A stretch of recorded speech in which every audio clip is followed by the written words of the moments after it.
తెలుగుదేశం పార్టీని గెలిపిస్తే తప్ప తెలుగు జాతి ముందుకు పోలేం. అందుకని తెలంగాణని ఒక సామాజిక తెలంగాణగా పునర్నిర్మాణానికి నేనే ముందుంటాను. ఆ ప్రాంతంలో ఉద్యోగాలు ఇప్పిస్తాను. మళ్ళా ఒక క్రమశిక్షణతో పనిచేస్తాం. ఈ ప్రాంతంలో సాగునీరు సమస్య ఉంది.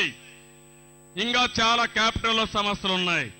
ఆ ప్రాంతంలో కరెంటు సమస్య ఉంది. మనం ఎన్ననుకున్నా అన్నదమ్ములం. మనకు ఒక అనుబంధం ఉంది. ఆ అనుబంధమే భాష. ఈరోజు తెలుగు మాట్లాడే వాళ్ళందరూ భారతదేశంలో ప్రపంచంలో ఎక్కడున్నా మనమంతా ఒకే కుటుంబం. ఆ కుటుంబమే తెలుగు జాతి కుటుంబం. ఈరోజు ఒక విషయం మీరు ఆలోచించండి. జాతి తప్పు లేదు, దొంగల తప్పు. ఓట్ల కోసం, సీట్ల కోసం మనకు జుట్లు పట్టించిన దొంగలు ఈ కాంగ్రెస్ పార్టీ. విభేదాలు వచ్చాయి, కష్టాలు వచ్చాయి. నేను ఒకటే చెప్తున్నాను, ఒక సీనియర్ నాయకుడిగా రెండు ప్రాంతాలను అభివృద్ధి చేసి తెలుగు జాతిని కలిపి తెలుగు జాతికి పూర్వవైభవం తీసుకొచ్చే బాధ్యత నేను తీసుకుంటాను. ఇది సబబు అవునా కాదా తమ్ముళ్ళు అని మిమ్మల్ని అడుగుతున్నా. అవుననే వాళ్ళు గట్టిగా చప్పట్లు కొట్టి మీ హర్షాన్ని ఆమోదం తెలియజేయండి. నేను సవాలు విసురుతున్నా. వేరే పార్టీ పని చేయగలుగుతారా తమ్ముళ్ళు? తెలుగు జాతిని కలిపే శక్తి ఎవరికైనా ఉందా? అభివృద్ధి చేసే శక్తి ఎవరికైనా ఉందా?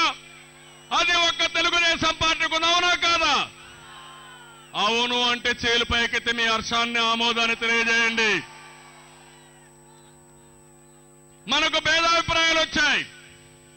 ఒక కుటుంబంలో ఒక్కసారి మీరు ఆలోచించండి. ఒక కుటుంబంలో అన్నదమ్ములకు విభేదాలు వస్తాయి. కానీ వాళ్ళ మధ్య విభేదాలు ఉంటాయి. కానీ బయట వాళ్ళు వస్తే మాత్రం అన్నదమ్ములు ఒకటే పోరాడతారు. అదే జరగాలి. ఈరోజు మన మధ్య చిచ్చు పెట్టింది సోనియా గాంధీ. మన మధ్య భేదాభిప్రాయాలు వచ్చాయి. అయినా కూడా కేంద్రం పైన పోరాడినప్పుడు తెలుగు జాతి మొత్తం ఐకమత్యంగా పోతే తప్ప మనకు న్యాయం జరిగే పరిస్థితి ఉండదు. అది గుర్తుపెట్టుకోవాల్సిన అవసరం ఉంది. ఒక్కొక్కసారి బాధేస్తుంది. మీరు ఒక్కసారి చూడండి, 3 రంగుల జెండా రూపశిల్పి ఒక తెలుగువాడు, పింగళ వెంకయ్య. మొట్టమొదటి కాంగ్రెస్ చరిత్ర రాసింది, ఆశయాలు లక్ష్యాలు రాసింది ఒక తెలుగువాడు, భోగరాజు పట్టాభి సీతారామయ్య. కాంగ్రెస్ పార్టీ ముక్కలుగా విడిపోతున్నప్పుడు ఏఐసిసి అధ్యక్షుడై కాంగ్రెస్ ను కాపాడింది ఒక తెలుగువాడు, కొండా వెంకటప్పయ్య. అదే కాదు, 10 సంవత్సరాలు ఎక్కడి నుంచో వచ్చిన సోనియా గాంధీకి యూపీఏ 1, 2, 2 కలిపి అధికారాన్ని ఇచ్చింది కూడా తెలుగువాడే తమ్ముళ్ళు. 33 సీట్లు గెలిపించి అవునా కాదా అని మిమ్మల్ని అడుగుతున్నా. 2 సార్లు మిమ్మల్ని గెలిపిస్తే మీరిచ్చే బహుమానం ఈ తెలుగు జాతికి ఇదే అని అడుగుతున్నా. మీరు ఒప్పుకుంటారా తమ్ముళ్ళు అని మిమ్మల్ని అడుగుతున్నా. అన్యాయం అవునా కాదా అని మిమ్మల్ని అడుగుతున్నా. మనకు కూడా రోషం ఉందా లేదని మిమ్మల్ని అడుగుతున్నా. కోపం ఉందా లేదని మిమ్మల్ని అడుగుతున్నా. మనకు కూడా మనసు ఉందా లేదని మిమ్మల్ని అడుగుతున్నా. మనసుంటే దత్తపుత్రుడికి సహాయం చేస్తారా తమ్ముళ్ళు అని మిమ్మల్ని అడుగుతున్నా. ఆ దత్తపుత్రుడిని చూస్తే పార్లమెంట్ లో మీరు చూశారు, మన వాళ్ళు పోరాడుతూ ఉంటే సోనియా గాంధీ చూస్తుందని మన వాళ్ళు వెనకాల దాక్కున్నవాడు ఆ మహానుభావుడు, ఆ పెద్ద నాయకుడు. ఎక్కడన్నా టీవీలో కనపడ్డా తమ్ముళ్ళు మీకు? పోరాడా మీకు? వీళ్ళ రాజకీయ నాయకులు అడుగుతున్నా. ఇప్పుడు ఇక్కడ ఒక ఆయన, నేను ఎప్పుడో చెప్పాను మీకు ఒక మాట. ఆ రోజు ప్రజారాజ్యం వచ్చినప్పుడే ఒక మాట చెప్పాను. ఈ ప్రజారాజ్యం ఒక గాలి బుడగా, ఈ పార్టీ వల్ల ఏమీ లాభం ఉండదు, మళ్ళా ఈ పార్టీ కాంగ్రెస్ లో కలిసిపోతుందని ఆ రోజు చెప్పాను. ఆ పార్టీ ఆ రోజు చించుకునే పరిస్థితి వచ్చింది. నేను మొన్నే చెప్పాను, టీఆర్ఎస్ పార్టీ కూడా కాంగ్రెస్ లో కలిసిపోతుంది, ఆ పార్టీ ఉండదని. అది ఈ రోజు జరుగుతా ఉంది. రేపు జరగబోయేది ఎన్నికలైన తర్వాత కాంగ్రెస్ లో విలీనం కాబోయే పార్టీ ఈ వైఎస్ఆర్ కాంగ్రెస్ పార్టీ. ఎవరైనా ఒక్కరైనా సరే వైఎస్ఆర్ కాంగ్రెస్ పార్టీకి ఓటేస్తే ఏం తమ్ముళ్ళు జరగబోయేది మీకే తెలుసు. మళ్ళీ ఇప్పుడు విభజన జరిగింది, కట్టుబట్టలతో మిమ్మల్ని పంపించారు. రేపు రాబోయే రోజుల్లో మనకు న్యాయం జరగదు. ఢిల్లీలో నేను పోతే ఒకప్పుడు ఢిల్లీని శాసించాను నేను. మీరు ఒక్కసారి ఆలోచించండి. యూఎఫ్ గవర్నమెంట్ ఉంటే నేను చెప్పిన వ్యక్తుల్ని ఇద్దరిని ప్రధానమంత్రులు చేశాం. ఆ రోజు జ్యోతిబాసు లాంటి నాయకుడు నన్ను అడిగారు, మీరే ప్రధానమంత్రిగా ఉండమని 2 సార్లు కోరారు. నా రాష్ట్రాన్ని నేను అభివృద్ధి చేయాలి, తెలుగు జాతిని అభివృద్ధి చేసుకోవాలి, నాకు ఈ ప్రధానమంత్రి పదవి అవసరం లేదని మీకోసం త్యాగం చేశాను. నేను ఆ రోజు ఒప్పుకోనుంటే నేను కూడా మాజీ ప్రధానిగా ఉండేవాడిని. నాకు పదవులు ముఖ్యం కాదు. ఇప్పుడు నేను ముఖ్యమంత్రి పదవికి కూడా ఆశపడడం లేదు. ఏం తమ్ముళ్ళు, పెద్ద రాష్ట్రానికి ముఖ్యమంత్రిగా 9 ఏళ్లుండి ఈరోజు మళ్ళా ముఖ్యమంత్రి కావాలని ఇంకా పైన ప్రమోషన్ కావాలనుకుంటారు తప్ప ఇక్కడ పనిచేయాలని ఎవరు కోరుకోరు. కానీ జాతి ఇబ్బందుల్లో ఉంది, మీరు కష్టాల్లో ఉన్నారు. మళ్ళీ ఈ ప్రాంతాన్ని అభివృద్ధి చేసి ఒక సింగపూర్ గానో, ఒక సౌత్ కొరియా గానో, ఒక మలేషియా గానో, చైనాగా తయారు చేయాలని కసి కక్ష నాలో పెరిగింది. నేను చేసి సోనియా గాంధీకి గుణపాఠం చెప్పాలని, బుద్ధి చెప్పాలని నా ఆకాంక్ష. అయితే ఈ విషయం వచ్చినప్పుడు మీరు ఒకటే ఆలోచించాలి. మీరు కూడా దొంగలకు గాని సహకరిస్తే చాలా ఇబ్బందులు వస్తాయి. ఈ రోజు మీరు చూడండి, మనం అందరం బాధల్లో ఉన్నాం. నేను మీకు ధైర్యం చెప్పడానికి వచ్చాను, నేను మీకు అండగా ఉంటానని చెప్పడానికి వచ్చాను. ఈ బొత్స ఇంకా కొంతమంది నాయకులు ఢిల్లీకి వెళ్లి అవసరమైతే అసెంబ్లీ 6 నెలలు పొడిగించండి, నాకేదో ముఖ్యమంత్రి పదవి ఇవ్వండి. ఇప్పుడు లిక్కరు ఈరోజు మీరు చూశారు, ఎక్కడ చూసినా ఈరోజే లిక్కర్ మాఫియా ఎవరైతే ఉన్నారో వాళ్ళందరిపైన కేసులు పెట్టమన్నారు. తమ్ముళ్ళు, ఈ జిల్లాలో జరిగిన అవినీతి మీరు చూస్తే వైన్ అంతా కూడా ఎక్కడ చూసినా వైన్ మాఫియా, అదే మాదిరిగా శాండ్ అంతా ఇసుక మాఫియా, భూ కుంభకోణాలు, భూ కబ్జాలు. ఈ జిల్లాలో ఏదైనా జరిగిందంటే మొత్తం బొత్స జిల్లానే లూట్ చేశాడు, దోచేశాడు. ఎక్కడా ఏమీ మిగిలే పరిస్థితి లేకుండా పోయింది. కడానైన అధికారం మా పేదవాళ్లపైన చూపించాడు. ఆందోళనలో మీ మీద కర్ఫ్యూ పెట్టారు. ఇప్పుడే అశోక్ చెప్పాడు, 200 ఏవైతే ఉన్నాయో 2000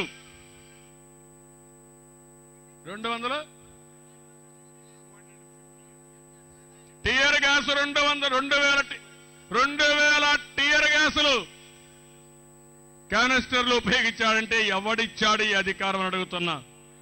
ఒకరోజు నాకు కోపం వచ్చి చెప్పాను, పోలీసులు ఖబర్దార్ జాగ్రత్తగా ఉండండి, విజయనగరంలో ప్రజలను కానీ హెరాస్ చేస్తే మీ అంతు చూస్తాను తప్ప ఈ బొత్స మిమ్మల్ని కాపాడలేడు, జాగ్రత్తగా ఉండమన్నా. పోలీసులు తప్పు లేదు, మా పోలీసులు చాలా మంచివాళ్లు. నేను ముఖ్యమంత్రిగా ఉన్నప్పుడు బ్రహ్మాండంగా ఈ పోలీసులే భారతదేశానికే పేరు తెచ్చారు, లా అండ్ ఆర్డర్ మెయింటైన్ చేశారు. ఈ రోజు ఇలాంటి పనికి మాలిన నాయకులు వచ్చి పోలీసు వ్యవస్థ కూడా కంట్రోల్ చేయలేని పరిస్థితికి వచ్చారంటే దుర్మార్గమైన పని. ఈ రోజు ఈ నాయకులు ఆలోచిస్తున్నారు, సోనియా గాంధీ కాళ్ళ దగ్గరికి వెళ్లి మాకేదో ముఖ్యమంత్రి పడేయండి, మళ్ళా మేము వెళ్లి ప్రజల్ని మోసం చేస్తాం, 1-2 నెలల్లో ఉంటే డబ్బులు వసూలు చేసుకుంటామని నీచంగా మాట్లాడుతున్నారంటే ఈ నాయకులకి ఎంత కక్కుర్తుందో ముఖ్యమంత్రి పదవి పైన మీరే ఆలోచించాల్సిన అవసరం ఉంది. గవర్నర్ నాకు ఫోన్ చేశారు, కిరణ్ కుమార్ రెడ్డి గారు రాజీనామా చేశారు, ప్రధాన ప్రతిపక్షం మీరేమైనా ఆలోచించి చెప్తారంటే నేను ఒకే మాట చెప్పాను. ప్రజలు ఎన్నుకుంటేనే గవర్నమెంట్ ఏర్పాటు చేస్తాం తప్ప దొడ్డి దారిన అధికారం లేక రాము నాకు అవసరం లేదు. మీరు కూడా చేయాల్సింది ప్రజాస్వామ్యంగా చేయండి, రాజ్యాంగబద్ధంగా చేయండి, లేకపోతే మిమ్మల్ని కూడా వదిలిపెట్టమని గవర్నర్ గారికి నేను విజ్ఞప్తి చేశాను. తమ్ముళ్ళు, ఇప్పుడు చట్ట ప్రకారం ఎన్నికలు పెట్టాలి. ఈ దొంగలు ఆలోచిస్తున్నారు 6 నెలలు ఎన్నికలు వాయిదా వేయించాలని, మీ కోపం తగ్గాలని, ఏదో ఒక విధంగా 4 ఓట్లు సంపాదించి పార్టీని కాపాడుకోవాలనుకుంటున్నారు. నేను సవాలు విసురుతున్నా కాంగ్రెస్ పార్టీకి, ఆ పార్టీ ఉండదు. తమ్ముళ్ళు, ఎవడైనా ఒక్కరైనా ఓటేస్తారా కాంగ్రెస్ పార్టీకి? ఒక్క ఓటు పడుతున్నారని మిమ్మల్ని అడుగుతున్నా. కాంగ్రెస్ పార్టీని భూస్థాపితం చేస్తారా లేదా? చేస్తామని గట్టిగా చెప్పండి, కూడా చెప్పండి. మామూలుగా కాదు, గట్టిగా.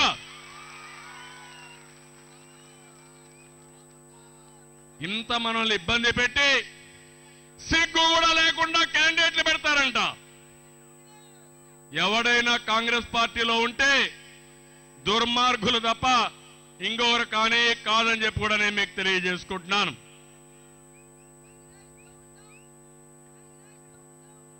తమ్ముళ్ళు, కాంగ్రెస్ డౌన్ డౌనే కాదు, కాంగ్రెస్ పార్టీయే ఉండకూడదు ఇక్కడ, అవునా కాదా? కాంగ్రెస్ పార్టీ పేరెత్తే పరిస్థితి రాకూడదు. ఎవరైనా కాంగ్రెస్ పార్టీ పేరెత్తే సంఘ బహిష్కరణ చేయాలి. చేస్తారా లేదా? వాళ్ళతో మాట్లాడద్దండి, దుర్మార్గులు. ఈరోజు ఒకటే మీరు ఆలోచించండి.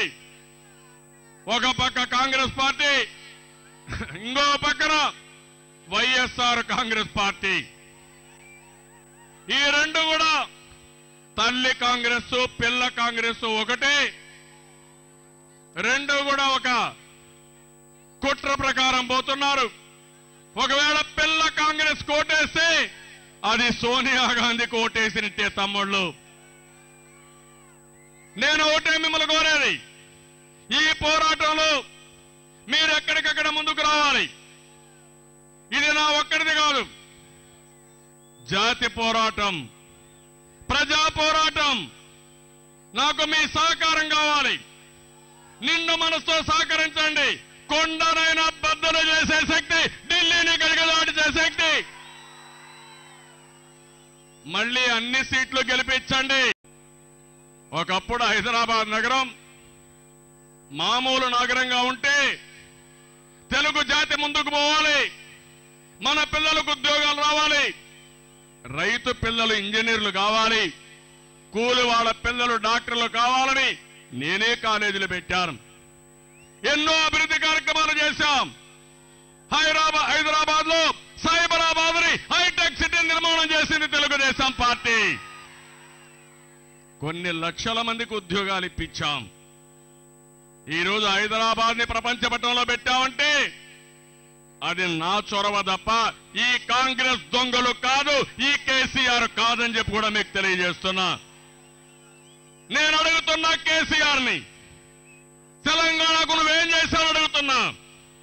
నేను అడుగుతున్నా ఈ వైఎస్ఆర్ కాంగ్రెస్ జగన్మోహన్ రెడ్డిని. తమ్ముళ్ళు, మీరు ఒకటి గుర్తుపెట్టుకోవాలి, మళ్ళా బ్రహ్మాండమైన రాజధాని కట్టే శక్తి సామర్థ్యం తెలుగుదేశం పార్టీకి ఉంది, అవునా కాదా అని మిమ్మల్ని అడుగుతున్నా. అదే వైఎస్ఆర్ కాంగ్రెస్ పార్టీ చెంచెలగూడ లాంటి జైళ్లు కడతారు తమ్ముళ్ళు. రాజధాని కట్టే సత్తా లేదు. వీళ్ళు చూసింది జైలు తప్ప సెక్రటరియట్ కానీ రాజధాని ఎప్పుడు చూడలేదు. ఇది యథార్థం.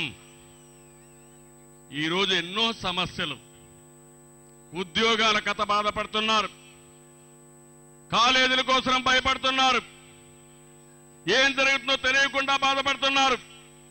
మా ఆడబిడ్డల పిల్లల్ని చదివించారు, ఒక పూట పస్తుండి పిల్లల్ని చదివిస్తున్నారు. ఇప్పుడు ఉద్యోగానికి ఎక్కడికి పోవాలని ఆలోచించే పరిస్థితి వచ్చింది. ఆ బాధలో నేను కూడా ఇక్కడికి వచ్చాను.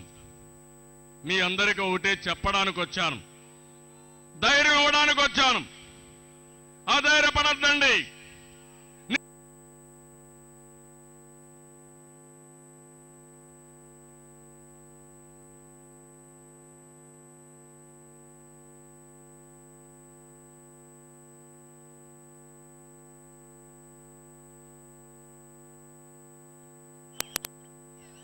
సాధించాలి. విజయనగరం జిల్లాలో ఉండే అందరూ కూడా తెలుగుదేశం పార్టీ ఒక మహానాయకుడు, యుగ పురుషుడు ఎన్టీ రామారావు గారు పెట్టిన పార్టీ తెలుగుదేశం పార్టీ.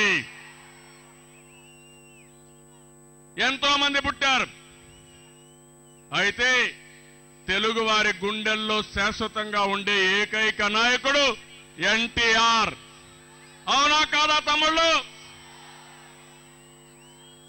ఢిల్లీ నాయకుల గుండెల్లో రైళ్లు పరిగెత్తించింది ఎన్టీఆర్. కాంగ్రెస్ పార్టీని చిత్తుగా రాష్ట్రంలోనే కాదు దేశంలో కూడా ఓడించింది ఎన్టీఆర్. ఆ రోజు 9 నెలల్లో అధికారం ఇచ్చారు.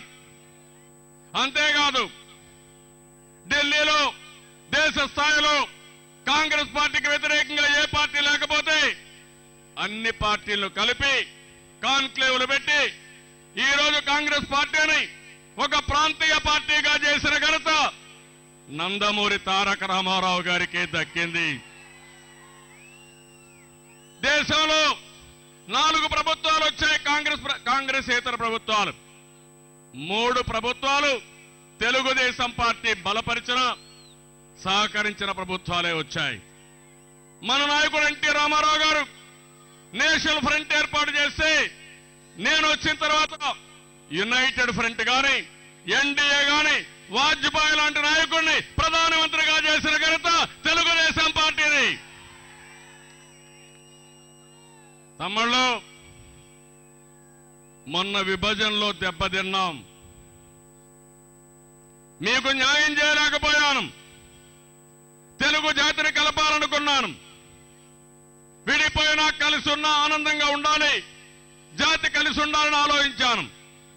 అందుకనే ఒక మాట చెప్పాను, ఇక్కడుండే స్టేక్ హోల్డర్స్ ని 2 ప్రాంతాల్లో కూర్చుని పెట్టండి, మాట్లాడండి, సమయం తీసుకోండి.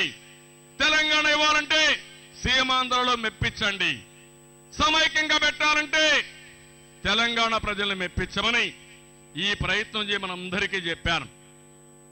కానీ సోనియా గాంధీ ఒకటే ఆలోచించింది, తెలుగుదేశం పార్టీని దెబ్బతీయడానికి తెలుగు జాతి మధ్య చిచ్చు పెట్టింది. తమ్ముళ్ళు, అదే మీరు ఆలోచించుకోవాల్సిన అవసరం ఉంది. ఒక పక్క దత్తపుత్రుడు ఈ జగన్మోహన్ రెడ్డి, ఈ దత్తపుత్రుడు చూసుకొని అసలు ఉన్న పుత్రులంతా కూడా దద్దమ్మలని కాంగ్రెస్ పార్టీని భూస్థాపితం చేసుకునే పరిస్థితి వచ్చింది ఆ సోనియా గాంధీ. ఇంకో పక్క అద్దెపుత్రుడు కేసీఆర్, మొన్నే చూశారు, ఈ రోజే మాట మార్చే పరిస్థితికి వచ్చాడు. వీలైతే లేకపోతే ఒంటరిగా పోరాటానికి పోతాననే పరిస్థితికి వచ్చాడంటే కాంగ్రెస్ పార్టీకి, సోనియా గాంధీకి ఇప్పటికైనా సిగ్గు రావాల్సిన అవసరం ఉంది. తమ్ముళ్ళు, అదే జరుగుతా ఉంది. నేను అడిగిన ధర్మం, న్యాయం. ఒక ఇంట్లో కుటుంబంలో ఉండే సభ్యులు, అన్నదమ్ముళ్ళు విడిపోవాలన్నా కనీస ధర్మం ఉంటుంది. ఒక కుటుంబ పెద్దగా మీరందరూ చూశారు, ఆంధ్రప్రదేశ్ రాష్ట్రంలో 9 సంవత్సరాలు నేను ముఖ్యమంత్రిగా ఉన్నాను. ఎవరికి దక్కని గౌరవం మీ అందరి వల్ల నాకు దక్కింది. ఇది నా పూర్వ జన్మ సుకృతంగా నేను భావిస్తున్నా. అది ఇచ్చారు. 2 సార్లు నేను ప్రతిపక్ష నాయకుడిని. ఇప్పుడు మోడీ గారు ఉన్నారు. నేను 95లో ముఖ్యమంత్రిగా ఉంటే మోడీ గారు 2002లో ముఖ్యమంత్రి అయ్యారు. మనం ఎన్నో కార్యక్రమాలు చేస్తే ఇప్పుడు వాళ్ళందరూ ఆ కార్యక్రమాలు చేసే పరిస్థితి వచ్చింది. అయితే ఇన్ని సంవత్సరాల అనుభవం ఉండే నన్ను కనీసం ఈ విభజన విషయంలో మొత్తం అంతా తిరిగితే ఒక్కసారి కాంగ్రెస్ నాయకులు ఈ సోనియా గాంధీ, ఈ మన్మోహన్ సింగ్ గారు, ఆ మన్మోహన్ సింగ్ చూస్తే బాధేస్తుంది. తమ్ముళ్ళు, మా తమ్ముళ్ళు చెప్తున్నారు రోబో రోబో అంటున్నారు. రజనీకాంత్ రోబో చాలా పవర్ఫుల్ గా ఉంటుంది. ఈయన సోనియా గాంధీ రోబో, కళ్ళుండి చూడలేడు, చెవులుండి వినలేడు, నోరుండి మాట్లాడలేడు. అవునా కాదా తమ్ముళ్ళు? ఎక్కడికి పోతున్నారు నేను అడుగుతున్నా. ఈయన ప్రధానమంత్రి 2004లో అమెరికాకు పోయాడు. అమెరికాలో మాట్లాడుతూ ఆ రోజు ఒక మాట చెప్పాడు, మీ అమెరికాలోనే కాదు మా ఇండియాలో కూడా బ్రహ్మాండమైన నగరాలు ఉన్నాయి, మీరు రండి హైదరాబాద్ చూడమని అమెరికాలో చెప్పాడంటే ఆ ప్రధానమంత్రిని అడుగుతున్నా, హైదరాబాద్ను అభివృద్ధి చేసింది మీరు కాదు నేను, అవునా కాదా అని మిమ్మల్ని అందరిని అడుగుతున్నా. అవునంటే గట్టిగా చప్పట్లు కొట్టి మీ హర్షాన్ని ఆమోదం తెలియజేయండి. ఏం చేశారని అడుగుతున్నా. 10 సంవత్సరాలుగా 5 సంవత్సరాలు అనిశ్చిత పరిస్థితి. అంతకు మునుపు పూర్తిగా కుంభకోణాల మయం. రాష్ట్రాన్ని దోచుకుని దోచిన అవినీతి డబ్బులు సోనియా గాంధీకి వాటా ఇస్తే ఆ మహాతల్లి ఏమీ మాట్లాడకుండా వదిలిపెట్టే పరిస్థితి వచ్చింది. రాజశేఖర్ రెడ్డి జలయజ్ఞం ధనయజ్ఞంగా మార్చారు. నేను అడుగుతున్నా, ఈ జిల్లాలో తోటపల్లి, తారక రామ, తాండ్ర ఆంధ్ర ప్రాజెక్టు, పెద్దగడ్డ అనేక ఇరిగేషన్ ప్రాజెక్టులు నేనే ఆ రోజు ప్రారంభించాను. ఏది పూర్తి కాలేదు. మళ్లీ మీకు హామీ ఇస్తున్నా, ఈ జలయజ్ఞం ఒక ధనయజ్ఞంగా చేశారు. వచ్చిన 1.5 సంవత్సరాల్లో పూర్తి చేసే బాధ్యత తెలుగుదేశం పార్టీ తీసుకుంటామని కూడా మీ అందరికీ హామీ ఇస్తున్నా.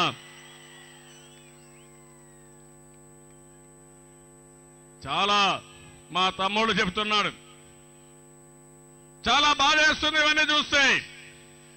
మీరు చూడండి, ఎన్టీ రామారావు గారు ఉన్నప్పుడు అభివృద్ధి చేశారు. ఆ తర్వాత తెలుగుదేశం పార్టీ నేను వచ్చిన తర్వాత పెద్ద ఎత్తున అభివృద్ధి కార్యక్రమాలు చేశాం. ఏ గ్రామంలో చూసినా స్కూల్ వచ్చినా, కాలేజ్ వచ్చినా, లేకపోతే మంచినీళ్ళ స్కీమ్ వచ్చినా అన్ని కూడా మనమే చేశాం. ఏం తమ్ముళ్ళు, జిల్లాలో తాగడానికైనా మంచినీళ్లు ఉన్నాయని మిమ్మల్ని అడుగుతున్నా. ఒకప్పుడు తెలుగుదేశం పార్టీలో చదువుకుంటా ఉంటే ఇంజనీరింగ్ కాలేజీకి వచ్చి 2వ సంవత్సరం 3వ సంవత్సరంలో ఎక్కడ పనిచేయాలో మీకు అపాయింట్మెంట్ ఆర్డర్స్ ఇచ్చేవాళ్ళు. ఇప్పుడు మా తమ్ముళ్ళు ఇంజనీరింగ్ చదివితే ఏం తమ్ముళ్ళు మెకానికల్ వర్క్ షాప్ లో పనిచేసే పరిస్థితి వస్తా ఉంది. ఉద్యోగాలు వస్తున్నాయని మిమ్మల్ని అడుగుతున్నా. ఎవ్వరికి రావడం లేదు. నేను ఒకటే మిమ్మల్ని కోరేది, ఈ రోజు నేను వచ్చింది మీ ఆశీర్వాదాలకు వస్తాను. విభజన తర్వాత మొట్టమొదటి మీటింగ్ ఇది. మీలో ఒక చైతన్యం రావాలి, ప్రజా పోరాటానికి సిద్ధం కావాలి. మీకు తెలివితేటలున్నాయి, కష్టపడి మన పనిచేసే మనస్తత్వం ఉంది. నా జీవితంలో ఎప్పుడు కూడా నేను ఓటమిని అంగీకరించను. నేను ఎప్పుడు కూడా పోరాడతాను తప్ప వెనక్కి తిరిగే సమస్య లేదు. ఆంధ్రప్రదేశ్ని, హైదరాబాద్ని ప్రపంచ పటంలో పెట్టాను. మన నాయకుడు ఎన్టీ రామారావు గారు స్ఫూర్తితో పనిచేశాను. కానీ కష్టాలున్నాయి, జీతాలు కూడా ఇవ్వలేము, అనేక ఇబ్బందులున్నాయి. ఈరోజు మనకు అప్పులున్నాయి, ఒక పద్ధతి ప్రకారం చేయలేదు. నేను బీజేపీ పార్టీని గురించి కూడా చాలా ఆశించాను. ఈ దేశం బాగుపడాలి, నాకు కూడా అనుభవం ఉంది, మోడీ గారికి కూడా అనుభవం ఉంది. మనం కలిస్తే ఈ కాంగ్రెస్ పార్టీని భూస్థాపితం చేసి దేశాన్ని ముందుకు తీసుకుపోవాలని నేను ఆశించాను. విభజన కంటే ముందు మోడీ గారు కూడా అనేకసార్లు చెప్పారు అన్యాయం చేస్తున్నారని. కానీ పార్లమెంట్లో పోరాడలేదు, అవునా కాదా తమ్ముళ్ళు? న్యాయం చేయలేదు. అదే నా బాధ. ఇక్కడుండే ప్రజానీకానికి అన్యాయం జరిగింది. అన్యాయం జరిగినప్పుడు ఒక ప్రధాన ప్రతిపక్షంగా బీజేపీ కూడా పోరాడి న్యాయం చేస్తారని చెప్పి ఆశించాను. ఆ న్యాయం జరగని దానికి బాధపడ్డాను. దేశంలో అనేక పార్టీలు కలిశాను. వాళ్ళు కూడా కొంతమంది సహకరించారు. ఎంత పోరాడినా మనకు బలం లేకుండా పోయింది. నేను అడుగుతున్నా మిమ్మల్ని అందరినీ, అదే తెలుగుదేశం పార్టీ అధికారంలో ఉండుంటే, మనకు ఎంపీలు ఉండుంటే ఈ కాంగ్రెస్ దొంగలు సోనియా గాంధీ చేసేదా తమ్ముళ్ళు? ధైర్యం ఉండేదా? మనం బలహీనంగా ఉన్నాం కాబట్టి చేశారు. అందుకే నేను మిమ్మల్ని కోరుతున్నా, రేపు రాబోయే రోజుల్లో మీరు ఒకటే గుర్తుపెట్టుకోవాలి, మళ్ళీ ఇక్కడ ఆంధ్రప్రదేశ్ని మనం అభివృద్ధి చేయాలి. ఇప్పుడే కొంతమంది మిత్రులు చెప్పారు, మనకు తెలివితేటలున్నాయి, కష్టాలు కూడా ఉన్నాయి, కష్టపడదాం, మళ్ళీ సీమాంధ్రాన్ని నిర్మాణం చేసుకోవాలి. నేను నిర్మాణం అని వాడుతున్నా, మైనస్ తో స్టార్ట్ కావాలి. జీతాల విషయం కూడా ఆలోచించాలి. వాళ్ళు ఇచ్చింది మీరు చూస్తే, మన రాష్ట్రం ఏర్పడిన తర్వాత మొదటి ఫైనాన్షియల్ ఇయర్ లో మాత్రం ఏదైనా కావాలంటే డబ్బులు ఇస్తాం, తర్వాత ఫైనాన్స్ కమిషన్ పోతుందని చెప్పే పరిస్థితికి వచ్చారు. 94లో నేను 95లో ముఖ్యమంత్రి అయ్యాను. జీతాలు కూడా ఇవ్వలేని పరిస్థితి. ఆ రోజు కష్టపడ్డాను. వాస్తవాలు మీ ముందర చెప్పాను. జీతాలు ఇవ్వడమే కాకుండా ఆంధ్రప్రదేశ్ ని ప్రపంచ పటంలో పెట్టి 2004లో మిగులు బడ్జెట్ సాధించి 25,000 కోట్ల రూపాయల బడ్జెట్ ఈ రోజు 1,80,000 కోట్లు పెరిగిందంటే అది తెలుగుదేశం పార్టీ చేసినటువంటి పని. అది మన కాంట్రిబ్యూషన్ తప్ప వీళ్ళది కాదు. అయితే ఈ రోజు మీరు ఆలోచిస్తే ఎక్కువ ఆదాయం హైదరాబాద్ లో వస్తా ఉంది. అది కూడా నేనే చేశాను. ఎవరి కోసరం అంటే తెలుగు జాతి కోసరం చేశాను. బాధ లేదు. ఈరోజు ఒక్కోసారి అనిపిస్తుంది, మళ్ళీ నేను కష్టపడాలి, మీరు కష్టపడాలి. ఇంకొక విషయం కూడా చూడండి, ఆంధ్రప్రదేశ్ రాష్ట్రానికి 9 సంవత్సరాలు నేను ముఖ్యమంత్రిగా చేశాను. మా తమ్ముళ్ళు ఎక్కడ కనపడినా మళ్ళా మీరే ముఖ్యమంత్రి అంటున్నారు. తమ్ముళ్ళు, నేను చూడని ముఖ్యమంత్రి కాదు. మీరు కష్టాల్లో ఉన్నారు కాబట్టి మన పిల్లల భవిష్యత్తు కోసం నా జీవితం మొత్తం కష్టపడతాను, ఇంకా ఎక్కువ కష్టపడతాను. మీకు న్యాయం జరిగే వరకు, మీ కష్టాలు తీరే వరకు నేను మీకు అండగా ఉంటా, చేసి చూపిస్తా, కసిగా పనిచేస్తా. 2 బాధ్యతలున్నాయి నాకు. ఒకటి, సీమాంధ్రాని స్వర్ణాంధ్రప్రదేశ్ గా తయారు చేసి మరో సింగపూర్గా, మరో చైనాగా, మరో సౌత్ కొరియాగా తయారు చేసే బాధ్యత నేను తీసుకుంటాను. ఇక్కడ వ్యవసాయం ఉంది, రైతులందరూ ఇబ్బందుల్లో ఉన్నారు. విజయనగరం జిల్లా మంచి జిల్లా, మంచి మనుషులుండే జిల్లా, అవినీతి అనే తెలియని జిల్లా, నీతి నిజాయితీ ఉండే జిల్లా. బొత్స లాంటి గంజాయి మొక్కొచ్చి మన పరువు తీశాడు. కానీ ఈ జిల్లాలో ఉండే ప్రజానీకం మంచి మనసుండేవాళ్ళు. ఈ రోజు మీరు ఒకసారి ఆలోచిస్తే మనకు మొత్తం వ్యవసాయ పరిశ్రమలు రావాలి, రైతులకు న్యాయం జరగాలి. నేను అందుకనే ఆలోచించాను. రైతులు అప్పుల్లో ఉన్నారు, కేంద్ర రాష్ట్ర ప్రభుత్వ విధానాల వల్ల నష్టపోయారు.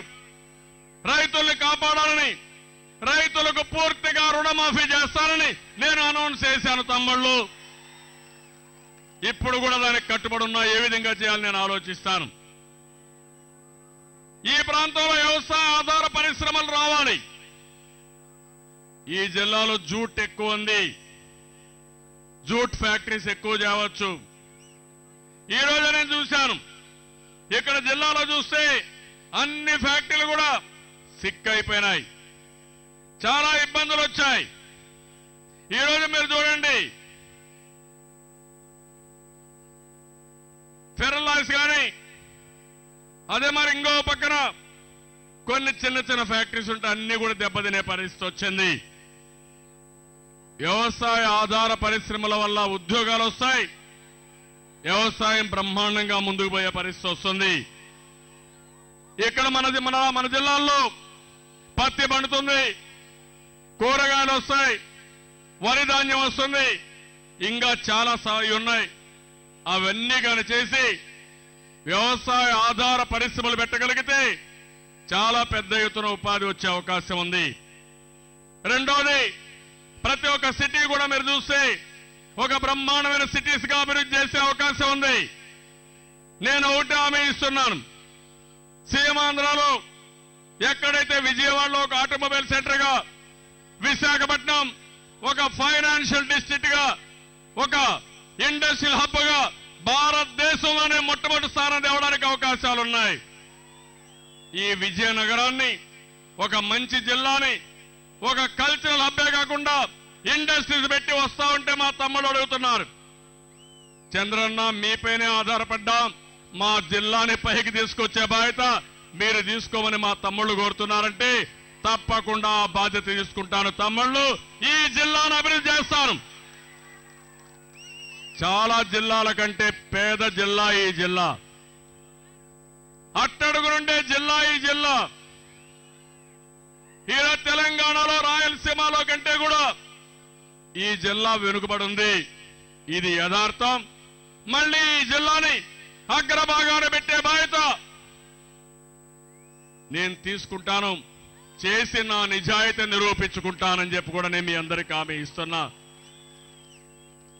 ఇంకో పక్కన టెంపుల్స్ ఉన్నాయి, బ్రహ్మాండమైన రోడ్లున్నాయి, కష్టాలున్నాయి, అవకాశాలున్నాయి.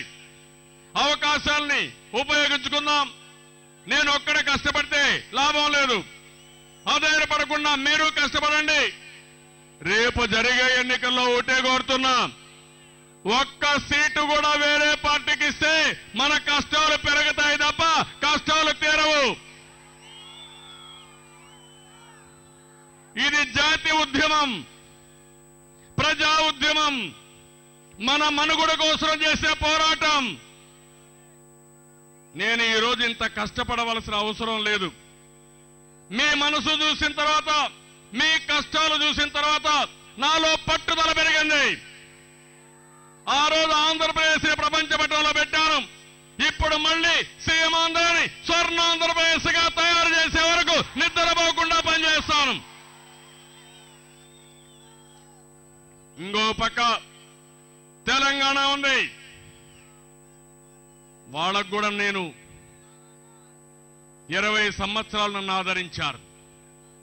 ఈరోజు ఒక్క విషయం గుర్తుపెట్టుకోండి, తెలుగు జాతిని కలిపే శక్తి, తెలుగుదేశం